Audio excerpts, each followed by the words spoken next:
만한 생각들, 연상되는 것들이 있을 것입니다. 예, 노래가 생각나는 분도 계실 것이고, 연애했던 감정이 생각나는 분도 계실 것이고, 자녀를 향한 사랑도 생각이 나실 것입니다. 본문을 준비하면서 사랑을 다하라라는 설교 제목을 정해 보았습니다. 그러면서 오래전 제가 중학교 때로 기억이 나는데, 그때 반별로 무언극을 했었습니다. 그때 저보다 2살 많은 누나들이 4명이 나와서 했던 무언극이 생각이 났습니다. 무언극의 내용은 이것이었습니다. 4명이 서 있었는데요, 2명이 사랑을 받습니다. 2명이 사랑을 받아서 이렇게 사랑을 계속해서 가지고 있는 것이죠. 그래서 이걸 사랑이라고 표현합니다. 그러면서 한 사람이 이 사랑을 옆에 있는 2사람에게 나누어 줍니다. 그런데 이상하게도 사랑을 나누어 줬는데 이 사랑이 줄어든 것들이 아니라 사랑을 나누어 주니까 더욱더 커져 나갔던 것을 이제 몸으로 표현을 했죠. 그런데 처음에 사랑을 받았던 이 누나는 계속해서 사랑을 가지고 있지만 시간이 가면 갈수록 사랑이 줄어드는 것이었습니다. 그러면서 마침내 사랑이 사라져 버렸던 것이죠. 그러면서 이제 제일 처음에 사랑을 나눠주면서 사랑이 더욱더 커졌던 이 누나가 그 옆에 사랑이 없어진 것을 보고 다시 사랑을 나누어 주었다. 그런 내용이었던 것 같습니다. 그래서 사랑을 나누어 주었는데 사랑이 사라지는 것들이 아니라 사랑을 나누어 주니까 사랑이 더욱더 커지더라. 그런 내용이었던 것 같습니다. 여러분, 우리가 사랑이라는 것이 그렇지 않습니까? 우리가 사랑을 나누어 주면 사랑이라는 것은 더욱더 커지게 마련입니다. 근데 반대로 사랑을 나누어 주지 않으면 사랑이라는 것은 사라지는 것 같습니다. 사랑을 하면 할수록 사랑은 더욱더 커지는 것이지만 사랑을 하지 않으면 사랑은 사라져 버리는 것이죠. 우리는 이 시대를 살아갑니다. 사랑할 거리를 찾지 못하는 시대라고도 할 수가 있겠죠. 하지만 하나님께서 우리에게 요구하시는 것들은 더욱더 사랑하기를 원하십니다. 내가 복의 근원이 되어서 내 주변의 사람들에게 사랑을 나누고, 그래서 더 많이 웃고 더 많이 행복하고, 나의 섬김으로, 나의 수고로, 나의 기도로 우리 영신교회가 더욱더 사랑해져 가고, 나의 섬김들을 통하여서, 나의 수고를 통하여서 여러분의 각자의 가정과 작은 교회가 더욱더 사랑스러워 가고 행복해져 가는 것, 그것을 주님께서는 기뻐하시겠죠. 고린도전서가 거의 이제 끝나가고 있습니다. 사도 바울은 지금 고린도에 있는 성도들에게 편지를 적고 있습니다. 우리가 살펴본 것들처럼 많은 문제들이 있었죠. 어느 파에 속한다라고부터 시작해가지고 우상 숭배에 대해서 여러 가지 문제들. 그런데요, 고린도전서는 단순하게 문제들을 해결하는 해결책, 우리 표면적으로 보이는 것은 문제에 대한 해결책이겠죠. 하지만 그 뒤에 있는, 그 밑에 깔려 있는 사도 바울의 의도는 무엇일까요? 오늘 설교 제목처럼 사랑을 다하다. 이 고린도 교회 성도들이 사랑을 더해서 사랑이 풍성해지는 것이 아닐까 하는 생각을 하게 되어집니다. 고린도 교회 성도들은 지금 어떤 상황에 있는가 하면, 나는 이미 예수님을 구주로 영접하였다, 자기 영혼이 구원을 받았다라고 믿고 있습니다. 그리고 자기 영혼이 구원받았다는 증거로 성령의 은사를 받았다, 방언과 예언을 받았다라고 생각을 하고 있다라는 것이죠. 그래서 사도 바울은 이렇게 이야기를 하고 있습니다. 성령의 은사는 구원의 완성이기 때문에 주어진 것이 아니라라는 것입니다. 성령의 은사, 예언도 받고 방언도 받고 이렇게 은사를 받은 것은 하나님의 선물이라는 것이죠. 하나님께서 거저 주었다라는 것입니다. 철저하게 이것이 하나님의 은혜의 측면에서 성령의 은사를 바라보아야 한다라는 것이죠. 그런데 지금 어리석게도 고린도 교회 성도들은 내가 구원받았으니까 성령의 은사 받았다, 구원의 완성으로 보고 있다라는 것이죠. 그러면서 또 한 가지, 우리 고린도전서 1장 31절 이렇게 기록되어 있는데요, 자랑하는 자는 주 안에서 자랑하라 한가 같게 하려 함이라. 1장부터 계속해서 나오는 것은 무엇인가 하면, 이 고린도교의 성도들은 계속해서 자기를 자랑하였습니다. 내가 더 높다, 내가 더 잘났다, 내가 더 똑똑하다, 내가 더욱더 아는 것이 많다. 시대적인 흐름을 타서 그래서 그런지 사도 바울은 고린도 교회를 향하여서 계속적으로 그들의 잘못들을 이야기를 하고 있는데요, 높아지려고 하는 것들, 자신의 것들을 자랑하려고 하는 그 고린도 교회 성도들을 향하여서 이것은 자랑할 것이 아니다. 하나님께서 은혜로 주신 것인데 이 방언과 예언을 한다고 해서 이것을 나의 자랑으로 여겨서는 안 된다라고 계속해서 이야기를 합니다. 예배 시간에 드러나야 할 분이 누구십니까? 설교자가 드러나야 합니까? 멋지게 찬양하는 자가, 지휘자가, 반주자가 아니죠. 우리는 예배를 통하여서 하나님이 드러나야 합니다. 우리는 낮아지고 철저하게 하나님을 높이는 것, 그것을 하나님께서 기뻐하시는 것이죠. 그런데 이 고린도 교회 성도들은 자기를 높이려고 하고 있다라는 것입니다. 그래서 1장부터 계속해서 아니다. 오직 영광 받으실 분은 하나님밖에 없다라는 것을 사도 바울은 고린도 교회 성도들을 향해서 반복적으로 이야기를 하고 있다라는 것이죠. 그러면서 고린도전서 14장, 13장 우리 사랑장의 9절부터 10절은 이렇게 기록하고 있는데요. 우리는 부분적으로 알고 부분적으로 예언하니 온전한 것이 올 때는 부분적으로 하던 것이 피하리라. 그러면서 앞절에는 예언도 피하고 방언도 그치고 지식도 피하리라라고 하면서 지금 무엇을 말하고 있는가 하면 우리는 아직과 이미와 아직 사이에 살아가고 있다라는 것입니다. 하나님 나라가 이미 임했죠. 그러면서 아직 하나님 나라는 완전하게 이루어지지 않았습니다. 예수님께서 이미 오셨습니다. 하지만 다시 예수님께서는 오실 그날을 우리는 기대하며 살아가야 한다라는 것이죠. 우리는 이렇게 이미와 아직 사이에 살아가고 있습니다.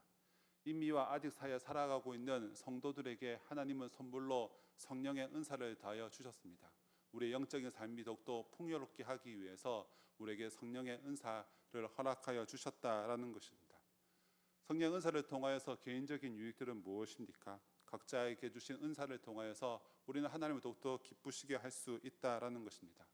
우리가 받은 은사를 통하여서 아름다운 교회를 더욱더 섬겨 나갈 수가 있고 하나님께로 더 가까이 나아갈 수가 있다라는 것입니다. 우리는 은사를 통해서 하나님을 만나게 되어지고 하나님의 기적을 체험하게 되어지죠. 하나님 앞에 쓰임받는 도구가 되어져서 하나님 더욱더 알아가게 되어집니다. 뿐만 아니라 개인적인 유익뿐만 아니라 공동체적 유익을 얻게 되어지는 것이죠. 결국 은사를 통하여서 하나님의 교회가 세워져 나가게 되어진다라는 것입니다. 은사를 통하여서 교회는 아름답게 성장케 되어지는 것이죠. 어떤 교회를 가보면 우리가 이렇게 기존의 성도님들을 세가족으로 등록하고 은사 배치라는 것을 하게 되었습니다. 은사 테스트를 하게 되어서 자신이 어떤 은사를 가지고 있는지를 파악한 다음 교회에 어떤 부서를 섬길 것인지 그렇게 해서 가르치는 은사가 있으면 어떤 특별히 중학교 아이들을 잘 가르친다 이렇게 하면 중등부 교사로 보내고 또한 여러 가지 상담을 잘하는 건다든지 자신이 잘하는 은사의 테스트를 가지고 이렇게 교회 봉사부를 배치하는 것을 본 적이 있습니다. 하나님께서는 우리에게 은사를 주시죠. 이 은사를 통하여서 교회가 아름답게 세워져 나가는 것을 기뻐하신다라는 것입니다.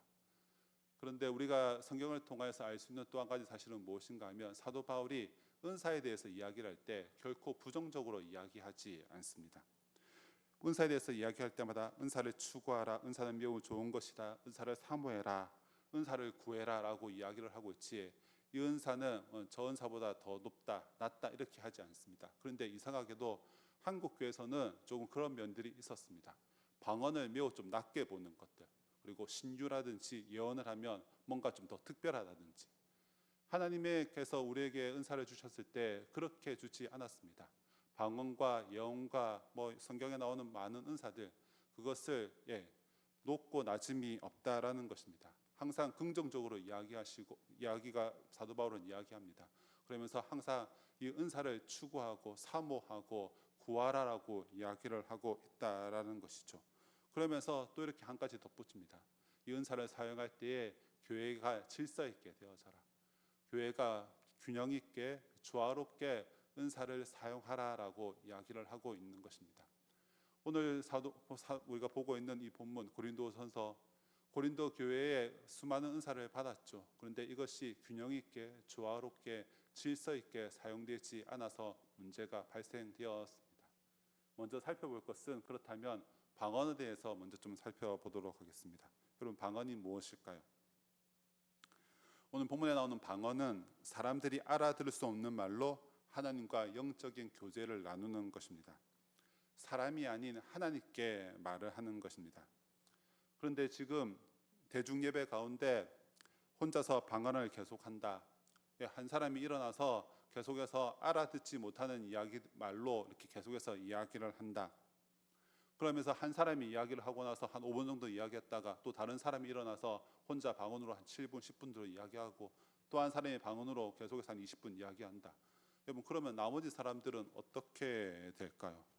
여러분, 거기에다가 누군가 그 곳에 처음 방문을 했다. 안 그래도 낯설고 알아듣지 못하는 교회 영어들이 사용되어지는데 정말 전혀 알아듣지 못하는 방언으로 계속해서 이야기한다. 그 사람은 다시 그 모임에 오기가 힘들 것입니다. 저에게 어떤 경험이 있는가 하면 제가 2003년도에 에티오피아에 단기 선교 간 적이 있습니다. 10주 정도 있었는데요. 한 번은 아주 그 에티오피아에서도 조금 더 그러니까 조금 더 깊숙이 들어갔습니다. 그러면서 전혀 듣지 못한 언어로 예배드리는 곳에서 같이 예배를 드린 적이 있습니다. 아프리카 사람들은 이상하게도 우리가 생각하는 예배는 1시간 이런 개념이 없고 예배 시간이 꽤 깁니다. 안 그래도 낯설고 힘들고 공간도 매우 좁았는데 알아듣지 못하는 말로 계속해서 찬양하는 것 같기도 하고 설교하는 것 같기도 하고 이것이 계속해서 지속되었습니다. 이게 조금이라도 알아듣고 환경이라도 괜찮으면 참 좋았을 것인데 그렇지 못한 환경들 속에서 알아듣지 못하는 이야기로 계속해서 뭔가를 하니까 이것이 예배라고 하는데 예배인 것 같기도 예배 같지도 않고 참 힘들었던 그런 경험들이 있습니다. 아마도 그렇지 않았을까요? 알아듣지 못하는 방언으로 계속해서 이야기를 했을 때 그 낯설음, 그것은 개인적인 유익이 있지 공동체적인 유익은 없다라고 할 수가 있는 것입니다. 사도 바울은 이야기를 하고 있습니다. 방언은 먼저 개인적으로 기도할 때 사용하라는 것입니다. 방언은 기도할 때 아주 유익합니다. 여러분, 우리가 기도를 하려고 작정을 하고 기도할 때 막상 기도를 하면 어떻게 기도를 해야 될지 구체적으로 기도의 내용들이 잘 생각나지 않을 때가 있죠. 이럴 때 방언은 참으로 유익합니다. 성령 하나님은 어떤 분이신가 하면 우리의 깊은 뜻을 통달하시는 영이고 우리를 적극적으로 인도해 주시고 지도해 주시는 우리 영이십니다. 방언에 대해서 이렇게 이렇게 설명하는 것이 가장 기억에 남는데요. 미사일로 표현하여서 설명을 들었던 기억이 있습니다. 우리가 어떤 좌표를 두고 미사일을 쏘아서 그 좌표에 정확하게 목표물을 맞추는 것들을 우리가 보게 되었습니다. 방언으로 기도한다라는 것은 마치 그렇다라는 것이죠. 우리가 기도할 때 막연하게 기도할 수가 있는데 방언으로 기도하면 우리가 구하는 것들, 하나님께서 기뻐하시는 것들을 구체적으로 기도하며 정확하게 기도할 수 있다라는 설명을 들은 적이 있습니다. 성령님께서는 우리를 지도하여 주시죠. 그래서 방언으로 기도하면서 우리가 구체적으로 어떻게 기도할지를 가르쳐 주신다라는 것입니다. 방언 기도는 그렇기 때문에 유익하다라고 할 수가 있습니다. 개인적으로 기도할 때 그렇다라는 것이죠. 그러면서 우리가 방언으로 기도하는 것을 그러니까 사모하고 또한 기도해야 될 부분들은 있습니다. 하지만 공적인 장소에서 이렇게 예배 시간에 방언을 한다, 이것은 조심해야 될 필요가 있으며 성경에서는 14장에서 우리가 살펴봤을 때는 통역이 꼭 있어야 한다라고 이야기를 합니다. 여러 사람이 있는데 방언을 하고 누군가 통역을 해주면 이 방언은 예언적인 효과가 그 안에 담겨져 있다라는 것입니다. 통역을 해보면 그 안에 예언적인 말씀들이 나오기 때문입니다. 어떻게 보면 방언 기도는 자신을 세우는 것입니다. 하지만 공동체의 유익을 우리가 위한다면 반드시 통역이 필요하다라는 것이죠. 방언과 반대로 예언은 교회를 세운다라고 할 수가 있습니다. 두 번째로 살펴볼 것은 그렇다면 예언이 무엇인가, 예언에 대해서 좀 살펴보기를 원합니다. 방언이라는 것은 이해할 수 없는 언어로 말하는 것이 방언이라고 말씀을 드렸죠. 반대로 예언은 하나님이 아닌 사람에게 말하는 은사라고 할 수 있습니다. 물론 나로부터 시작되는 말이 아닙니다. 성령을 통해서 주시는 말씀이죠. 그러니까 성령이 주시는 메시지를 누구나 알 수 있는 말로 다른 사람들에게 전하며 소통하는 것, 그것이 바로 예언입니다. 그래서 그 말의 내용이나 결과는 이해할 수 없는 비밀이 아니라 누구나 알 수 있는 말입니다. 그렇기 때문에 14장 3절에 이렇게 기록된 대로 같이 한번 읽어보도록 하겠습니다. 14장 3절에 그러나 예언하는 자는 사람에게 말하여 덕을 세우며 권면하며 위로하는 것이요. 덕을 세운다. 고린도전서에는 그림 언어들이 계속해서 반복해서 등장하는 것을 볼 수가 있는데 그 덕을 세운다라는 것은 집을 짓는다라는 의미도 담고 있습니다. 그러니까 예언을 통하여서 교회가 아름답게 성장할 수 있다라는 것입니다. 조금씩 믿음의 성장들을 통하여서 교회가 더욱더 아름답게 커 나가는 것이 바로 예언이라고 할 수가 있다라는 것이죠. 예언을 통하여서 교회가 아름답게 덕을 세워져 나가고 권면하고 위로할 수 있다라는 것이죠.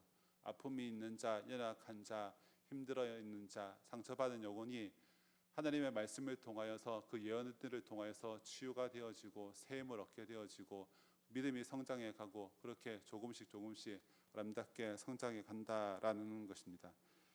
고린도서 12장 7절 말씀도 같이 한번 읽어보도록 하겠습니다. 각 사람에게 성령을 나타내심은 유익하게 하려 하심이라. 성령 하나님은 어떤 분이십니까? 우리를 도와주시죠. 옆에서 우리를 하나씩 가르쳐 주십니다. 초대교회 아직 복음서가 만들어지기 전입니다. 예수님께서 부활하시고 그렇게 오래된 시간이 지나지 않았습니다.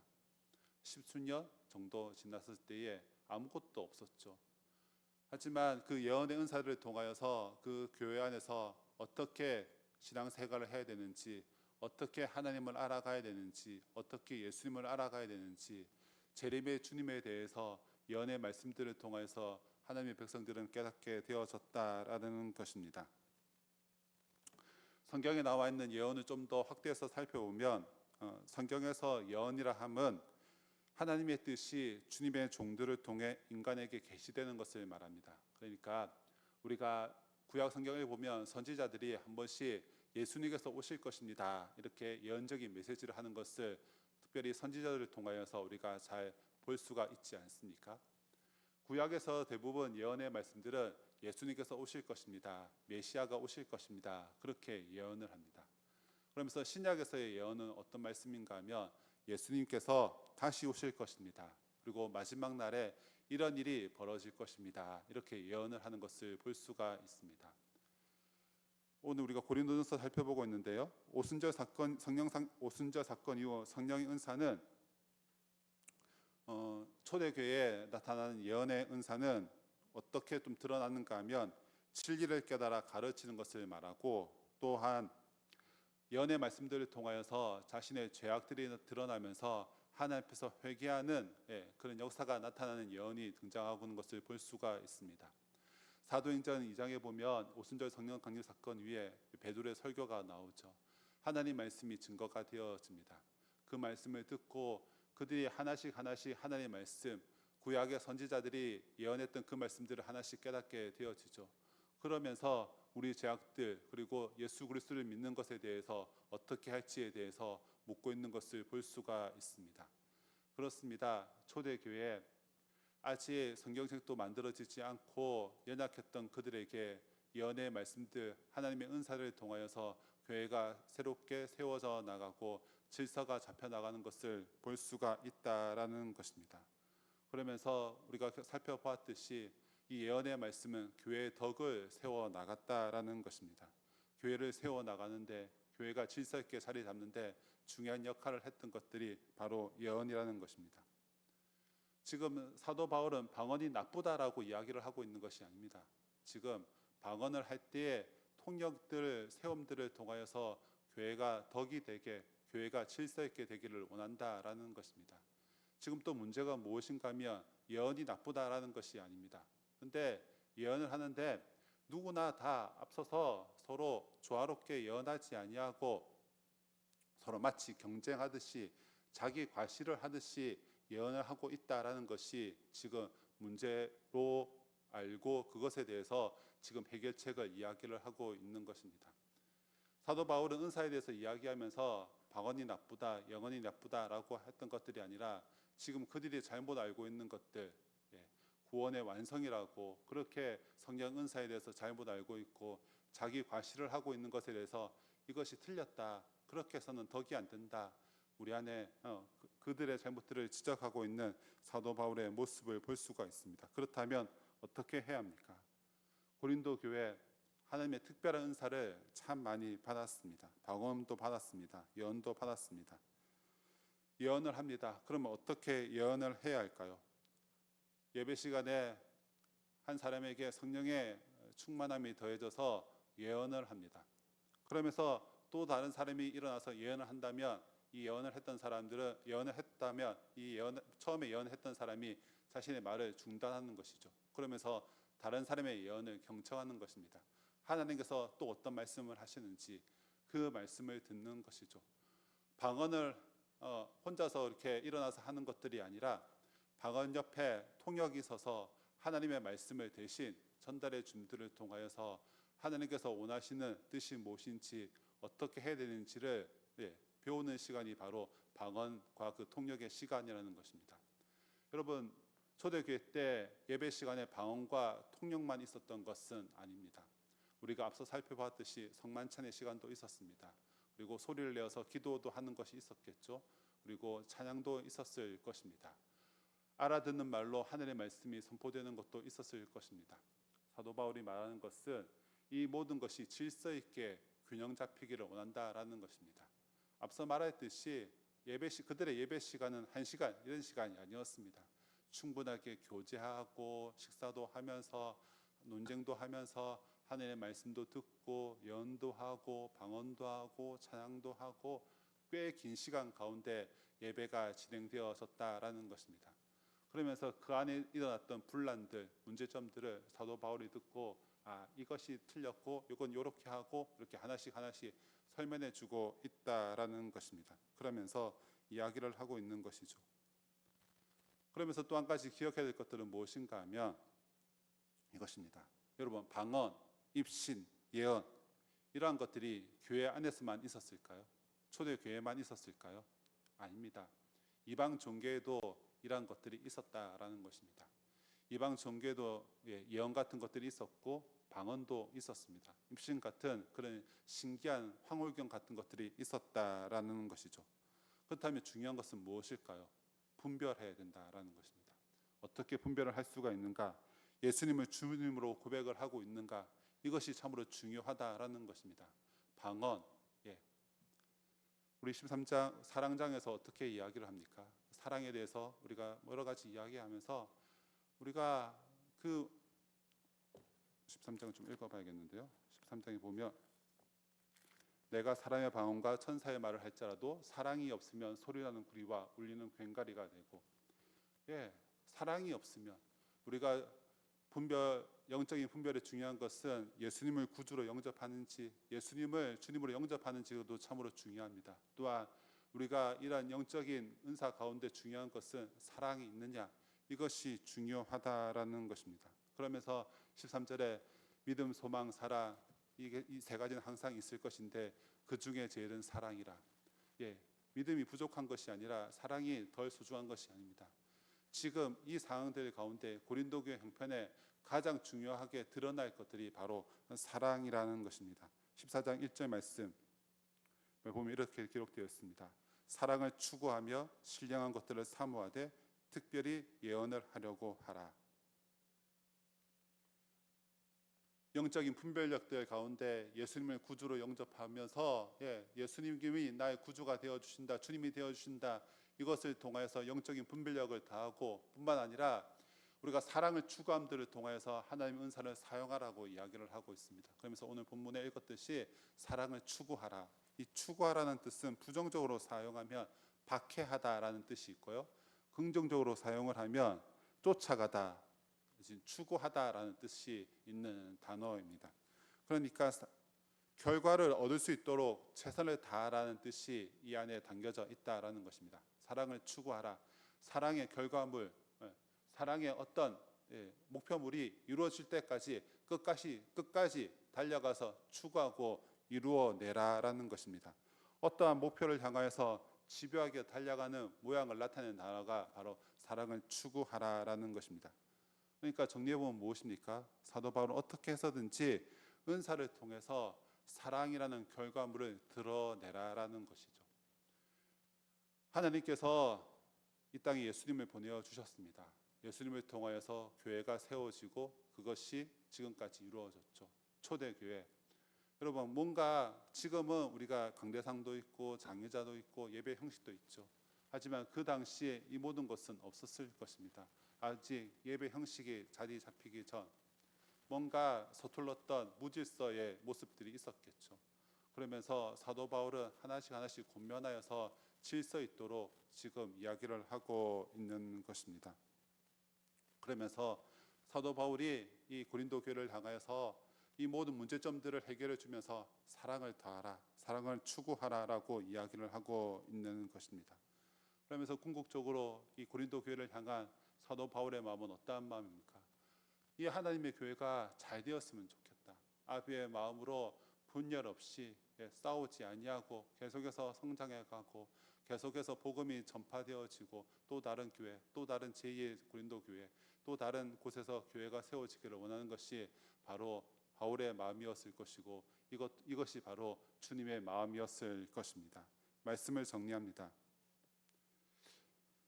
그 사랑의 5가지 언어라는 책이 있습니다. 그러면서 이 사랑에 대해서 누구나 사랑에 대해서 여러 가지 언어들이 있다라고 이야기를 하는데 인정하는 말, 함께하는 시간, 선물, 봉사, 스킨십 이것이 사랑의 언어라는 것입니다. 그러니까 어떤 사람은 선물을 받으면 저 사람이 나를 사랑하는구나. 어떤 사람이 누군가 나를 꼭 안아주면 저 사람이 나를 사랑하는구나. 또 어떤 사람이 너 정말 잘한다, 너무 정말 예쁘다 이렇게 인정해 주는 말 하면 이렇게 사랑이다라고 느낀다라는 것이죠. 여러분, 우리가 각자가 이렇게 사랑의 방법들이 다르듯이 교회 생활이라고 할까요? 교회에 있어 보면 교회를 향한 사랑이 조금씩 각자의 사랑의 방법들이 있습니다. 각자 교회를 사랑하는 방법들이 다르다라는 것이죠. 그러면서 말씀드리고 싶은 것은 본문을 묵상하면서 적용을 하면서 우리가 각자 사랑하는 마음들이 있어야 되는 거 중요하죠. 그런데 이 사랑의 마음이 전체적인 교회와 질서와 조화를 이루어야 된다는 생각을 해보았습니다. 성령의 은사들이 다양하죠. 성령 은사를 사용합니다. 그런데 사도 바울이 원하는 것은, 지금 고면하는 것은 이 모든 은사들을 통하여서 교회가 더욱더 질서 있고 조화되고 균형 있는 교회가 되기를 원하였듯이 우리가 교회를 사랑한다라고 하지만 그 사랑의 방법들이 정말 조화로운가? 교회 덕을 세우는가? 교회가 균형 잡힌 것으로 이어져 나가는가? 이렇게 되어지는 것이 가장 좋겠죠. 그러면서 우리가 큰 그림을 그리면서 교회를 섬기고 사랑해야 한다라는 것이죠. 나의 성김들을 통하여서 교회가 더욱더 질서 있게 되어지는가? 교회가 더욱더 균형 있게 되어지는가? 혹시 내가 살아가는 이 방법이 교회의 해가 되어지거나 무질서를 초래하게 되어지는 것은 아닌지를 우리가 살펴보아야 한다라는 것이죠. 또 한 가지는 우리는 내가 살아가는 방법이 이것이 전부인 줄 착각하는 경우가 있습니다. 5가지 사랑의 언어에서 우리는 저 사람은 인정을 해줘야 되는데 사랑에 잘 몰라서 무조건 선물을 해주면 받는 사람 입장에서는 이것은 사랑이 아닙니다. 내가 원하는 방식으로 사랑을 하는 것들이 아니라 상대방이 원하는 방식의 사랑의 언어가 필요하다라는 것이죠. 사랑을 할 때 그런 지혜가 필요합니다. 하나님께서 우리 영신교회를 향하여서 원하시는 것들이 있습니다. 내가 원하는 방식으로 교회를 섬겨나가는 것들이 아니라 하나님께서 원하시는 방식으로 교회를 섬겨나감들이 필요하다라는 것이죠. 그렇습니다. 사랑을 더하라. 우리는 사랑을 더해야겠죠. 그냥 막연한 사랑이 아닙니다. 이 사랑은 구체적으로 드러나는 사랑이 되어야 될 것입니다. 여러분, 우리 모두 다 영신교회를 사랑하여서 이 자리에 모였습니다. 그렇다면 하나님께서 원하시는 질서가 잡히고 균형이 잡히고 그런 질서 있는 교회, 균형 잡힌 교회가 되기 위해서 우리 교회는 사랑을 더해야 되는데 우리 각자가 큰 그림을 그렸으면 좋겠습니다. 그리고 그 그림이 정말 하나님께서 원하시는 교회, 질서가 잡혀있는 교회가 되었으면 좋겠습니다. 그러한 교회가 될 수 있도록 더 많이 기도해 주시고 더 많이 봉사하시고 더 많이 사랑해 주시는 여러분 되어지기를 소망합니다. 우리 말씀을 기억하며 우리가 찬양하도록 하겠습니다.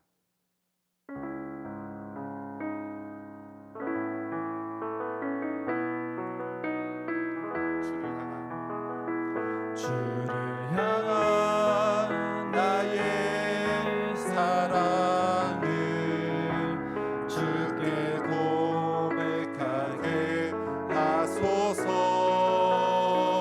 아름다운 주의 그늘 아래 살며 주를 보게 하소서. 주님의 말씀 선포될 때에 땅과 하늘 진동하리니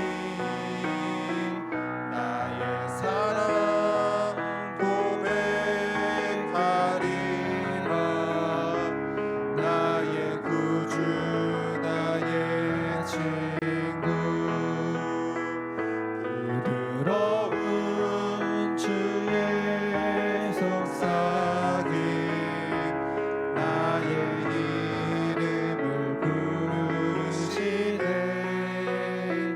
주의 능력 주의 영광을 보이사 성령을 부으소서. 내 발은 곧 거룩해지도록 내가 주를 찾게 하소서.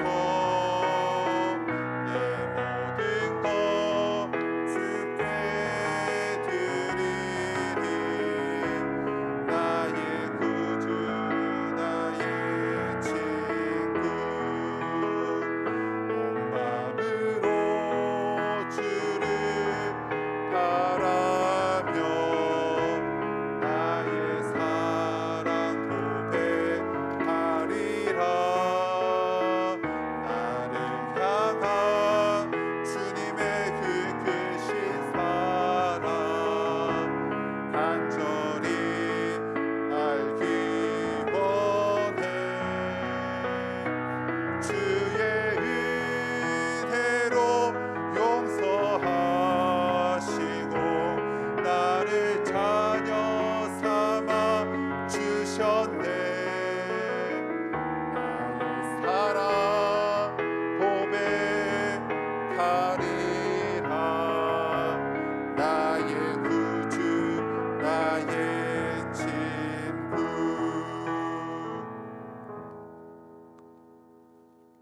우리 시간 말씀을 기억하며 기도하도록 하겠습니다.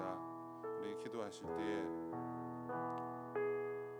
여러분 공동체 안에 있는 그 위기의 순간에도 사도 바울은 그 편지를 통하여서 하나님께서 함께하여 주시고 성령의 인도하심들을 통하여서 문제가 하나씩 해결되기를 원하였고 권면하였습니다. 여러분 우리가 때때로 위기의 순간들이 있죠. 교회 어려움들이 있을 때가 있죠. 하나님은 우리에게 친절하게 다가와 주셔서 그 문제를 해결하여 주십니다. 어떻게 해야 될지를 가르쳐 주는 분이십니다.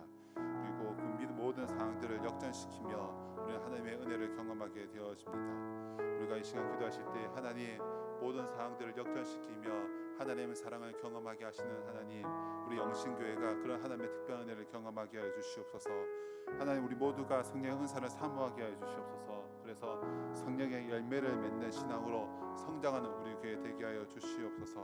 하나님 질서와 균형과 조화가 있는 성령의 충만한 우리 교회 되게 하여 주시옵소서. 우리 이런 기도 제목 가지고 동서로 기도하도록 하겠습니다.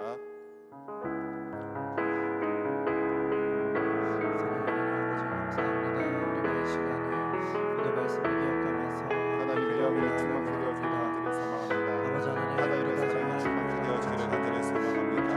하나님 우리가 자비의 하나님 공동체 안에서 하나님의 은혜가 아니면 살아갈 수 없는 같이 한번 고백합니다. 같이 나아갑니다. 정말 이 교회가 사랑하며 하나님의 사랑하며 사랑의 모습 그리스도께서 우리에게 보이신 그 사랑을 나아가고 있는지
일면을 갖춘 자들이 다 될 수 있도록 인도하여 주시옵소서.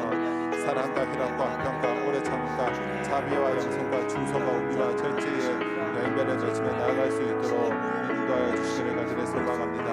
하나님 아버지, 우리가 성령의 열매를 통하여서 하나님께 영광을 얻을 수 있도록 인도하여 주시기를 간절히 소망합니다. 우리 교회의 사랑을 다하여 주시기를 간절히 소망합니다.